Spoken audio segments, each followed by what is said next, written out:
अस्सलाम वालेकुम दोस्तों, क्या हाल है। उम्मीद करता हूँ कि सब दोस्त खैरियत से होंगे। नदीम वाइस चैनल में खुशामदीद। मैं आपको बताता हूँ कि क्या गुस्ल करने से वज़ू भी हो जाता है या नहीं।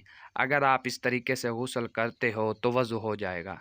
आपने सबसे पहले पाक होने की नियत करनी है। इसके बाद लगी हुई नजासत को अच्छी तरह पानी से साफ़ करना है और इस्तंजा करना है। इसके बाद हाथों को साबुन से कोहनियों तक धो लें। बेहतर है कि आप पूरा वज़ू कर लें या फिर सबसे पहले 3 दफ़ा कुल्ली करें। इस तरह से करें कि पानी गले तक पहुंच जाए। फिर नाक में भी 3 दफ़ा पानी डालें। इस तरह डालें कि पानी नाक की कच्ची हड्डी तक पहुंच जाए। फिर पहले दाएं कंधे पर फिर बाएं कंधे पर पानी डालना शुरू करें। फिर पूरे जिस्म पर इस तरह पानी डालें कि एक बाल बराबर भी जगह सूखी ना रहे, वरना गुस्ल नहीं होगा। और ऊंची जगह पर बैठकर गुस्ल करें। इस दौरान कोई बात ना करें कोई और पर्दे का ख़ास ख्याल रखें। अगर इस तरह गुस्ल किया जाए तो फिर वज़ू की करने की ज़रूरत नहीं।